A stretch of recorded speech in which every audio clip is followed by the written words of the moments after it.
Woke up this morning, sunshine through the clouds, feeling the healing, laughter all around.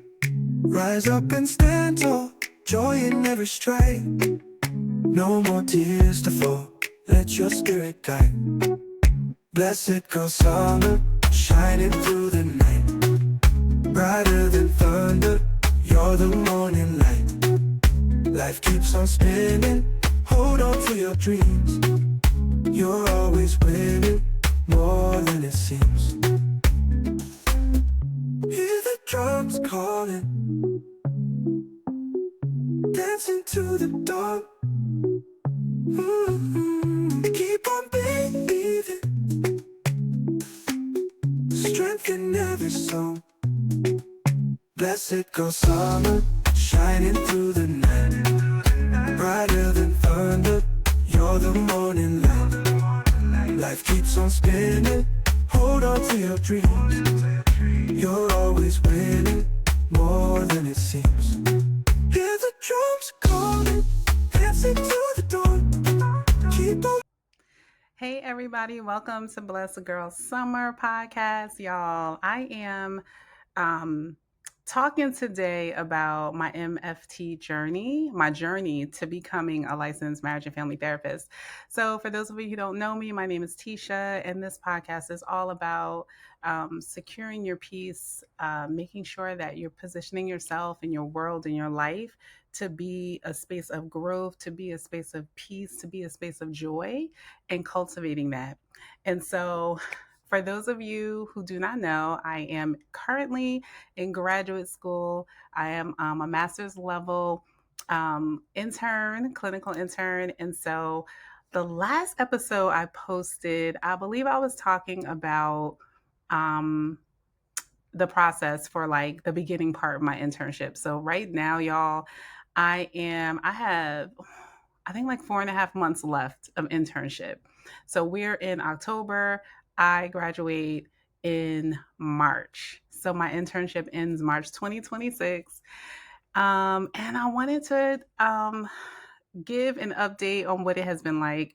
One of our listeners, shout out to Michaela, is also joining the MFT program for the school that I go to. I go to Capella, and so Capella University. And so I just wanted to share about what this experience has been like for me. So y'all, this is really off the cuff. I've been super busy, which is why I have not posted an updated episode.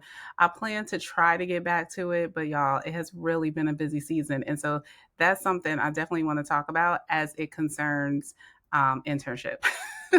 So to recap really quickly, a part of the program, in order to graduate, there's a certain amount of hours that you have to make. Hours meaning clinical hours, meaning in session time with clients. And so if you don't know what MFT means, the acronym is Marriage and Family Therapist. So my goal, hopefully, prayerfully, Lord willing, by April 2026 is to be a licensed marriage and family therapist associate. There is quite a journey, y'all, to getting to this place. I knew it was going to be a lift. I didn't quite know all that was going to be. I knew what was going to be required. I didn't know what the experience was going to be like. I love the journey that I'm on, but I'm not going to hold y'all. It's challenging, right? And so you really have to stay focused. You have to stay focused. And so at this point, well, last quarter, which is why I didn't do many podcasts, is I was taking 2 courses and I was taking an internship. So that means that I had 2 classes. Papers were due in both of those classes. The classes at Capella are 10 weeks each. Internship is 11 weeks. But during your internship, you get a site. You're actually working. And I think I mentioned this before. I don't know what, child. I thought like an internship was like volunteering and I would be learning. And I don't know. You have the same responsibilities as a therapist that is being paid and working and seeing clients. As an intern, you have the same responsibilities. Okay, they might start you off a little bit slower depending upon where you are to make sure that you are supported and that you have supervision and all of those things, but you have the same responsibilities. But as an intern, you really do. You have a site supervisor, and then you have a supervisor, a faculty supervisor with the university that you are a part of. So for me, I have 4 hours of supervision. I have two with my, is it 2 or 2.5? Two. 2 hours with my faculty supervisor a week, and then I have 2 hours with my site supervisor. Everybody's site supervisor may not meet for 2 hours. You're required to at least get 1 hour a week because at the end of the quarter, you need 10 site supervisor hours. I get two. And so, and my site supervisor is a marriage and family therapist, and also an AAMFT approved supervisor. So that benefits me concerning the collective hours I need to have from an AAMFT supervisor to eventually get my full license. And so, um, my faculty supervisor is also an AAMFT approved supervisor. So I've been blessed in that respect. So I get 4 hours of AAMFT supervision. To get your full license, you need a total of 200 hours. This is after you graduate, um, after you pass your exam, which I'm going to talk about in a little bit. Then you have you have to earn a total of 1,500 hours of seeing clients, but you also have to have a total of 200 AAMFT supervised hours. And so the hours that I am collecting now count towards that 200. So for me, I get, to double it up. So let's talk about a little bit. There are also other opportunities. We'll just talk about supervision for right now. There are also opportunities within Capella to get other uh, supervision hours, and so they have labs where you can get the 2 hours. Um, they have some called Spill the Tea, where there are AAMFT supervisors talking about a specific topic for an hour. And so each time, let me tell you about these supervisions. Like, it's not that you can just like be on a call and not have your camera on and not be paying attention. Like, you have to be present, your camera has to be on, and you have to be there for the full amount of time to get credit for those hours. So it's a lot going on. Let's start adding these hours up. So you have those. And although you only need, this is off the top of my head, 20 20 faculty hours a quarter, you actually need to be making at least 25 AAMFT hours a quarter because you need a total of 100 AAMFT faculty supervision to graduate. Okay, so that takes us into this SBL, which is the additional 2 hours that they offer. And I believe they have about 4 or 5 sessions of those that you can take throughout the week. There's only a certain amount of people that can join these. So you have to like log on early so that you can get in. And I think you also have to get permission from your faculty supervisor to attend. And so just think about these hours, okay? So you got to do all this within a quarter. You also have to have a certain amount of relational hours every quarter, and that number continues to grow, right? And so you want to, by the time you graduate, you need 100 relational hours to graduate in the program that I'm in, right? And you need 200 um, you need 300 hours in total, but 100 of them have to be relational, if that makes sense. So there's probably going to be 200 direct hours. It could be more. It could be more direct hours. It could be more relational hours. But in total, you need at least 300 cumulative to graduate, and at least 100 of those need to be relational for the program that I am in. So Think about that. We have 4 quarters, right? Because the internship, it lasts a year. So you have a year to gain these hours, but you also have a minimum requirement that you need to get each quarter. So you have to be mindful of that. If you don't make the minimum requirement, then you cannot pass that quarter. You have to repeat that quarter over because you have to make the minimum requirements. So, the minimum requirements and like the total because they accumulate, right? And so, if at the end of that quarter, the accumulation total, let's say, is supposed to be 70. So, like for me, I'm in third quarter, my accumulation total is supposed to be 70 relational hours, not my direct, but not my other hours. And let me explain really quickly the difference between relational and direct. So, relational means that either I'm seeing a couple or I'm seeing a family or I'm seeing someone that has a relationship outside of us coming together for therapy, right? So you can think of like group therapy. Group therapy is a lot of people that may not know each other that are coming to this therapy session to work on a specific topic, right? But outside of this session, they don't know each other. So that's not relational. But if you have a mother and a daughter, that's relational. If you have sisters, that's relational. If you have friends, they're friends, that's relational. If you have a roommate situation, that's relational. If you have a caseworker and a client coming together to work on something, that's relational. They have a relationship outside of the session, right? And so that means when our sessions end, they're still going to have a relationship, right? And typically they had a relationship prior to. So that's the difference between relational and direct. Direct is an individual, right? So you're seeing an individual, or group, which is what I was talking about before, how different people are coming together for a specific topic that could still be considered a direct hour. Okay. Hope all of that is clear. So, if you're feeling a little bit of pressure, let us take a moment and let us breathe because your girl is feeling the pressure too. So, inhale for 4 seconds, hold it for 4 seconds,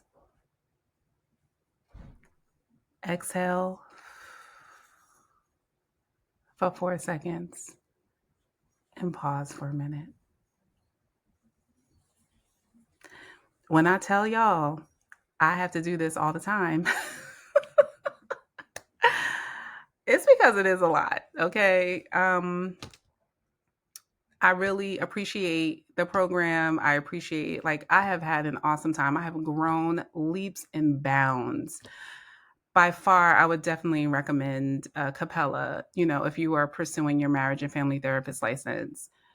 I just don't want to kid y'all. I keep my go-to is I don't want to hold y'all. It is work. Like I don't want you to be I don't want you to be fooled into thinking that this is not going to have a demand on you. This is going to have a demand on you. This is going to require a lot of adjustment. You are going to need a lot of support. You are going to need, let's talk about support. Okay. So, outside of family support, familiar support is wonderful.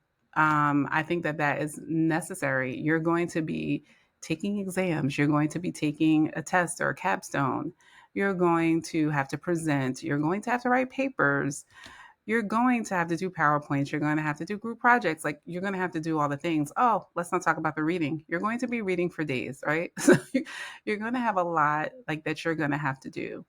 And so that is going to impact your family dynamic. And if you are working a full time job, I've been fortunate to be able to work part time and have a flexible job. And have a flexible job that I could kind of do at my discretion on my schedule. So I was a facilitator for a certification program for leaders, and I was able to accept offers. Like I didn't have to, I could say, okay, I'm only going to work 2 weeks this month, or I'm going to work 4 weeks this month, or I'm only going to work no weeks this month. Like I had the flexibility to do that. And then it was a self paced course for the most part, that I was like grading and facilitating a weekly conversation and doing those things. So I could do that at my leisure. Everybody did not have that flexibility. And so there are a lot of people who are working full time jobs and having to figure out how to get all these hours in. So the supervision hours with the faculty, the site supervision hours, the hours to see the clients. I haven't even gotten there yet. Okay. So there's a lot, guys. That's all I'm saying. Plus your homework and stuff like that. Now, there's many ways to tackle this program. I know one student who um, didn't take any courses, just took internship and like situated it where like most of the courses were taken beforehand so they could go a quarter and only take internship. I know people who have slowed down the program. Like they're you don't have to like I have until 2029 to graduate the program technically. Like that's how long my window is. So you can really spread this out. You could really be like, I'm gonna take one course and that's it. And then by the time you get to internship, all you're taking is internship. Majority of us don't have that time, right? And so it's pretty much a little over, it should be like a 2-year program if you take two courses at the same time. I didn't start out that way. I took one course in the beginning to get my feet wet. So I was kind of like not having the pairs, right? Like the two classes together for the whole time. The first time I only took one course, but after that, I took two courses each time. So what I found was there was going to be a spot where I only had one course, like in the middle of my program. And then it would have caused me to graduate in June instead of March. So I thought, how about I take 3 courses in one quarter? That way I can stay on track and I can graduate in March instead of just having like this like one course that I have to take, right? Um so yeah, that's what I did last quarter, which is why we didn't hear any podcasts from me. Your girl was stressing. I also ended up uh resigning from my part-time. I just couldn't maintain it. Like I knew I was not going to be able to show up in any type of like committed type of way for that position. And so I just knew I wasn't going to be able to do it. And it's so important to know what you can manage, what you can do, what you have the bandwidth for, what you can afford um, before you start this program, right? And really be thinking of that. So let's get back to uh, where I am now. So this quarter, so we talked about supervision. I've talked a little bit about some of the requirements and some things to think about. I want to move into now. I think last episode, I think I talked about how there was a build up to starting to getting my clients. So there's definitely like a build up. Some places it's a slow build. Some places it's a you just jump right in, especially if you inherit someone's clients. And it really depends on where you work. So like if you work at a private I work at a private practice, but if you work at like an agency or like community or like a clinic, you probably are not going to have any trouble getting clients because just the nature of how the clinic runs, or if you work at the hospital, or if you're in the school system, like there's already like a set people that you are taking. Um, but in a practice, you kind of have to wait, until people come. And then for me, so this is another thing to consider about your internship site. Two things actually. If you're in a state like my state, does isn't the internship program is not really set up for us to get paid. Now, I do have some friends that live in another state that get paid for their internship. So that's nice, especially since you're working just like everyone else, right? um, so, And then I have a lot of friends or classmates that are in another state that that they're working there full time, and so it's serving as their internship and their full time. So I don't have the details on how that works. Check with your state, see if that's something that you're able to do. See if the companies that are hiring are able to do that for you. I think that that's like the best thing. You already are acclimated, you're getting paid. So now you're not juggling like whatever your full time job is. This is your full time job, you know?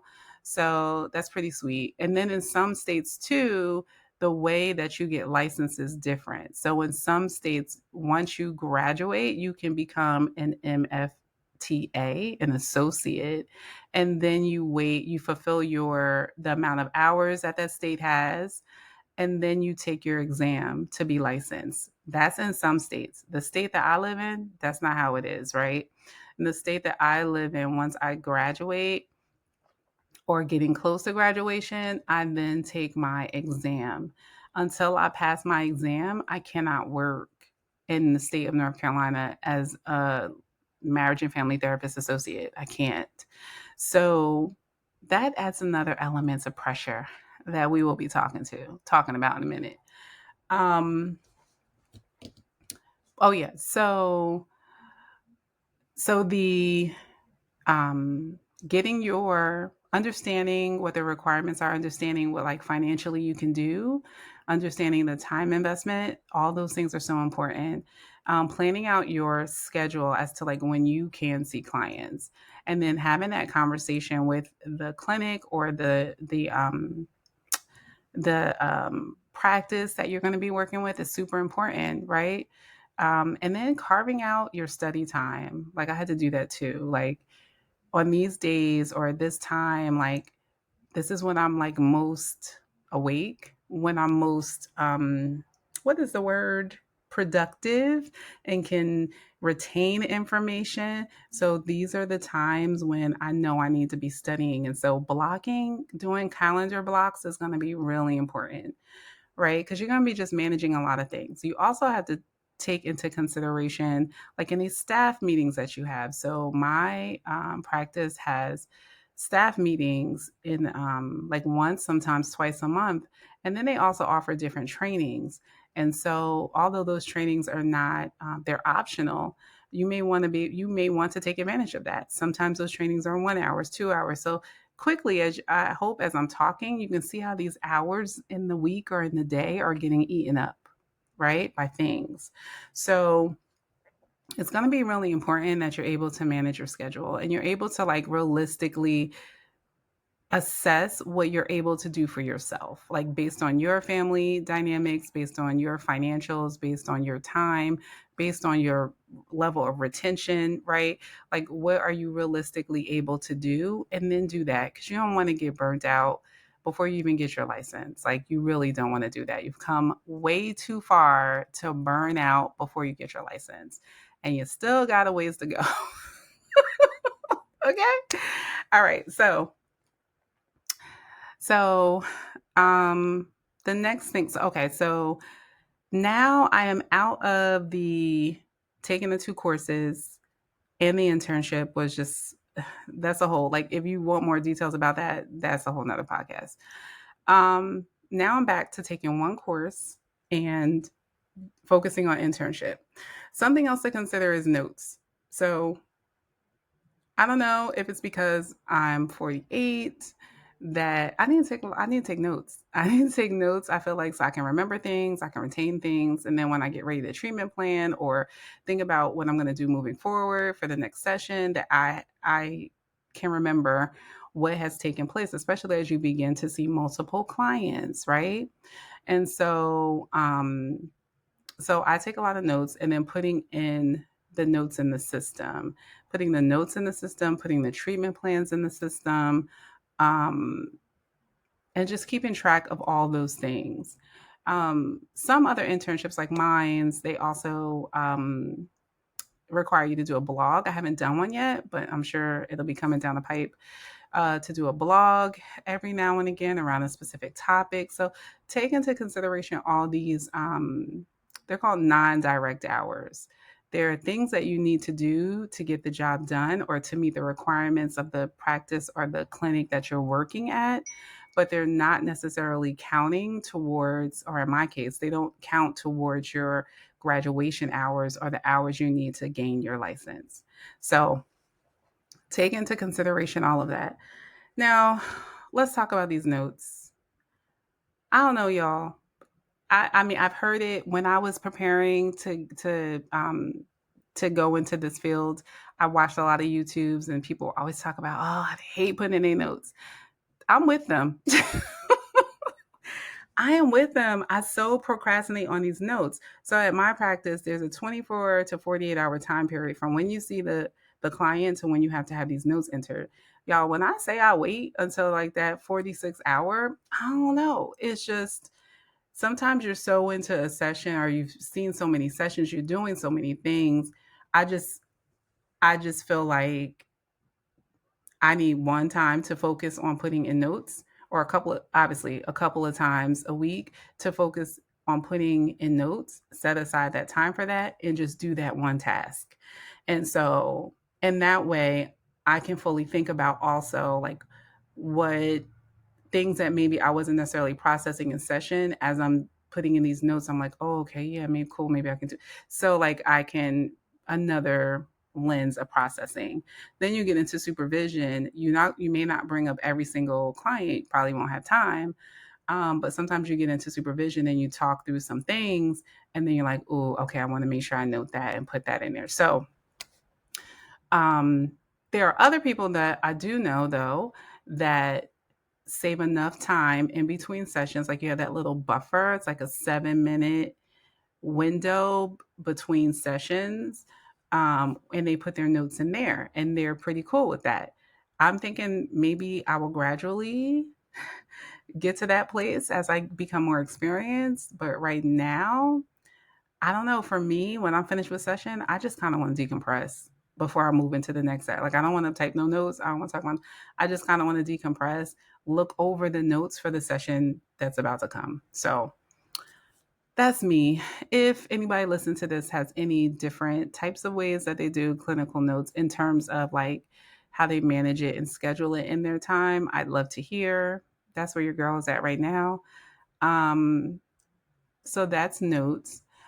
Um, so let's talk about sessions. Now, of course, I'm not going to talk about anything that I've talked to any clients about in their session, and I'm not going to disclose any information. But what I will say that I had to adjust, or something that was shocking to me, was my bandwidth for doing sessions back to back to back to back, right? And I normally and so I need a break in between. I the most sessions I've currently had back to back are 5 back to back, and it's not that I had 5 in that day.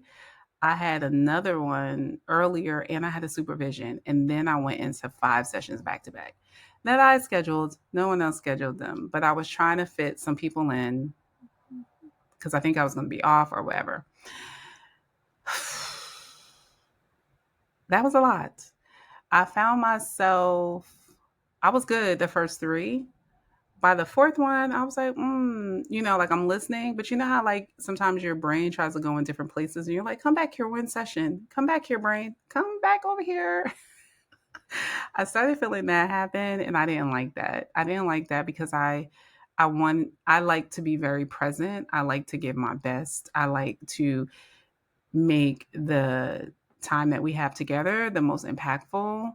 Um, and it is, and so when I feel like I'm slipping, I recognize that, ooh, can't do that.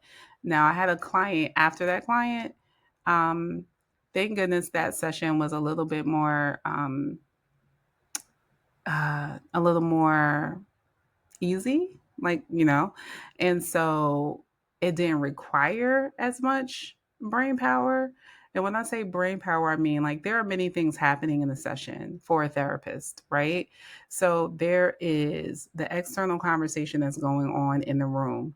And for me, and another thing I did that will talk about, I had couples back to back, right? So not only am I in a session with, not only am I in a session, but I'm in a session with two people that I have to listen to each, what they're each saying and what's happening in between.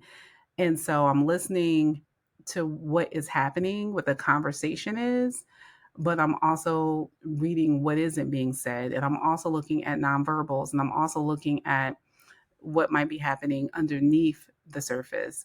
And then I'm also thinking about where I need to go, what questions I should ask, where might I be, where am I more curious? And then I'm also listening to what they say to determine how we move and what we do, and if I need to pause. And like all these things are happening in this 53 minutes, right?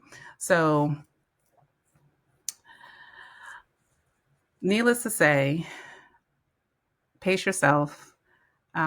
We all know we want to get our hours in, but I can imagine if I continue to do that, I would be burnt out really quickly, right? And then I think also pacing like, oh, this is a couple, this is an individual. So now I'm only listening to one voice, one person, as opposed to a family. Like there's been times I've had four, actually five people in a room.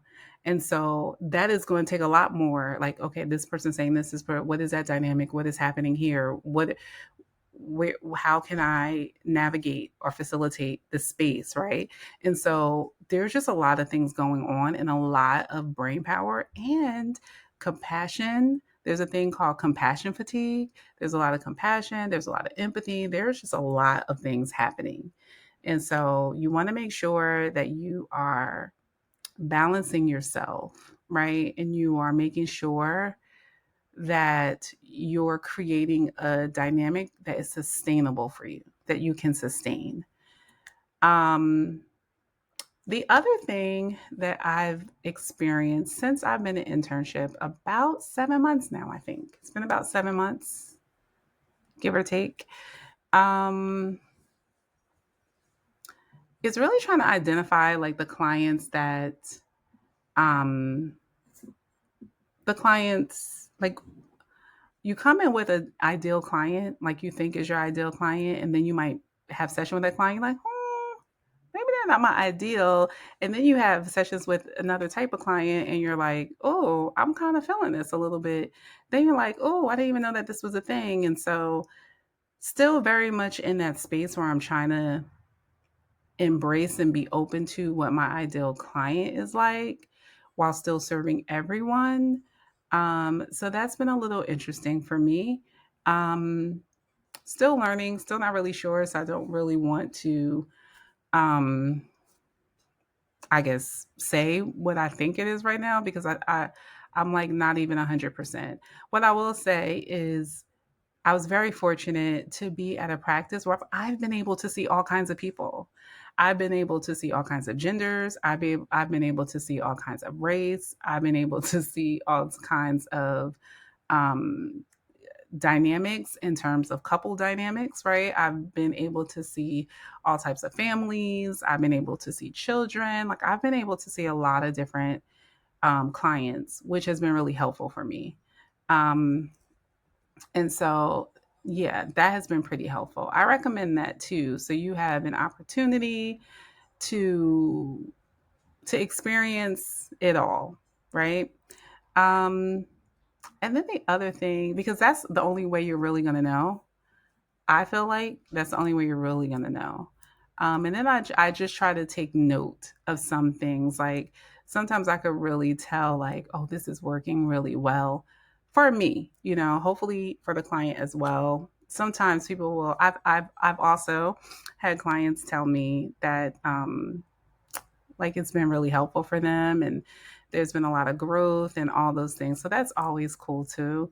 But really more so, I think I'm just sharing this because I think it's important to open yourself up to different types of clients so you can, like, this is your internship. So you should be using this internship to learn yourself also. Like you're learning skills, you're learning therapy, you're learning how to do things properly, but you're also learning yourself. And that is so important. It's important to know who you are. you bring yourself to the sessions. And so you got to know yourself.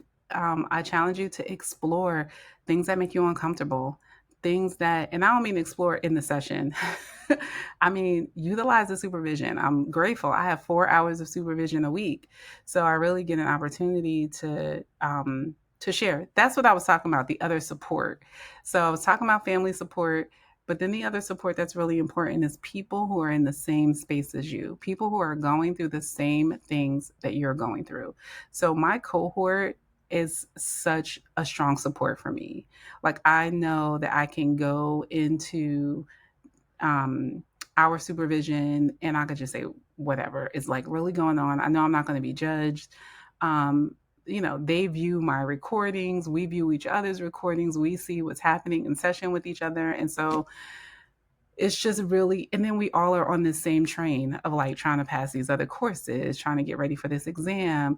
We all feel the same pressure. And sometimes your family, they don't understand that they're not doing it. They're not in session with people. They're not also trying to make these hours. And so it's just really important to not isolate yourself, not silo yourself. We have like a group chat thing where we kind of just lean in on each other, let each other know when there's additional supervisions available, let each other know different updates that we found. And we're all in different states. And so it has been extremely, extremely helpful. So I challenge you, I encourage you to lean into that support. The other support that has really been helpful for me is my supervisor at my site has been really supportive. I know that that's not the story for everybody. I've heard some real horror stories, and so I'm real super grateful that I don't have that dynamic. And the group of interns that I also work with, we're all pretty supportive as well. And so, and then just the practice in general, the other therapists that are there have been super supportive too. So pray that you get a good site, right? Because I think that can make or break you, honestly. I know people who've had multiple sites, right? And so that is another thing to consider. You may not be getting enough hours at the site that you're at, and you may need to add another site. You may have to have multiple sites. I've known people who have had up to 3 sites. I don't, how they did it, I don't know. But what I do know is that they did it. Okay. So lastly, let's talk about this exam. Mm, mm, mm. The most stressful thing for me, hands down, is preparing or thinking about this exam. Now, some may say you should just be focused on your internship right now, focus on finishing your courses. Some meaning my therapist, no, and other like supervisors and stuff. But your girl, I would really like to graduate with my license. And I found out that that is possible to do. One of the reasons being is that, as I stated earlier, you cannot, in the state that I live in, you cannot start working until you get your license. And so for me, it's honestly a financial thing. Like this, the internship, I've gone without getting paid for a year. And although I had some supplemental income, a lot of my time, my energy, my space is invested in this space. And so, um, so she needs to make some money. She needs to make some money.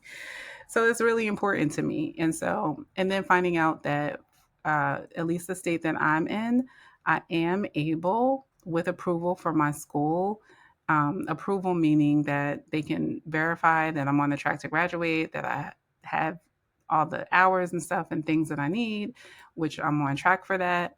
They can, um, in my last quarter, sign off on me applying to take the license exam. So let me roll back. So at Capella specifically, I don't know about any other schools. Currently, they have a capstone that you have to take, which is an exam, which mimics, supposed to mimic the state exam. I say supposed to because I don't think it quite does that. However, it is a good tool or resource for you to understand some foundational and fundamental things about um, this license, right? And so you have to pass this exam. You have to pass this exam with a 70 or higher in order to graduate the quarter. So now, this is for the third quarter. So now for the third quarter, you now have an exam that is 200 questions and 4 to 6 hours they give you to take it. Then you also have to meet all of the requirements, the relational requirements, the direct um, hours requirements, the supervision requirements, um, and the courses that you're taking, pat all those papers and pass those things. So you see how it's starting to build up, right? Um, so after you pass that exam, so if you don't meet any of those requirements, you have to meet all of the requirements. You can't be like, oh, I met three. You're gonna have to repeat the quarter, right? So you have to meet all of the requirements. So the pressure begins to build up even more. So come fourth quarter, what I'm going to do when I'm praying, my plan is, God willing, is that I'm going to apply to take my exam in my last quarter. The exam is 4 hours long. Um, and so my plan is purchasing an exam prep. Uh, Actually, in November, I'm going to purchase a prep to help prepare me for the way that the exam is set up. And I'll do another video later, probably after I pass the exam. Come on, Jesus. I'll do another video about that and what I use and all those things. But that's just a whole nother beast, a whole nother animal. But I did want to come on here and give y'all the update with what's been going on with me in this internship, especially since I was asked, and I definitely want to be of help. So if you have any questions, I know this has been a pretty long video. Feel free to let me, ask them, let me know. Right now, I'm just concentrating on this prep work, studying. I'm trying to incorporate some more studying for this exam. Um, Definitely my hours, making sure I'm on top of my hours, and making sure I'm not getting burnt out. That's a whole thing. And getting my work done. So that's where I've been. That's what I've been doing, y'all. Um, when I get to quarter four, of course, it's going to be like a greater concentration on studying for this exam. So incorporated in that will be mock exams that I'll be taking probably weekly, which are 4 hours each. So that adds another component into it. Then there's the whole applying for the exam. That is like a two-step process. I think I went over that before. You have to apply, then you get in a code, then you have to take the code and go and register. But you have to do that a month in advance to take the exam.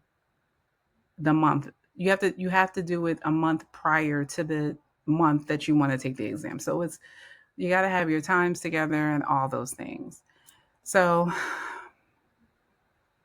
it's been a pretty strenuous process. But I will leave you with this. I love this field. I love the opportunity to sit in spaces with people, to hold spaces with them, to have conversations with them, to watch them grow and evolve. And I also, I'm going to do another video on like the other possibilities. Like once you get licensed, there's so many possibilities. And so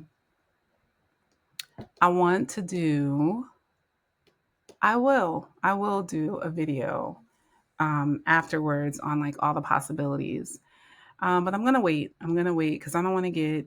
And so this is the other thing. The podcast had to take a back seat because of all these things that are going on. So the thing I'm gonna do is I'm gonna try to set aside some time because there's some things, some topics I do want to talk with y'all about outside of my journey, right? So many things have been like happening, and I feel, a lot of people are struggling to maintain their peace, to relieve stress. And so I want to be a help to making that happen.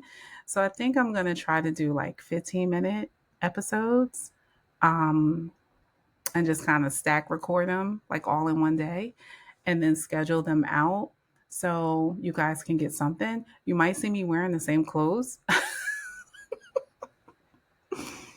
but I'm just saying this is the season we in. So like that might be what happens. It may not be as edited, you know. I don't know. It may not be, but we'll see.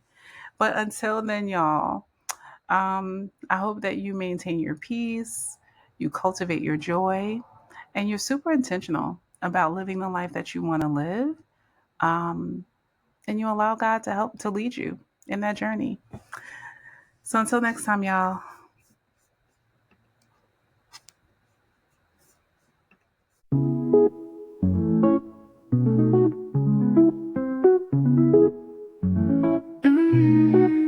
Woke up this morning, sunshine through the clouds, feeling the healing, laughter all around.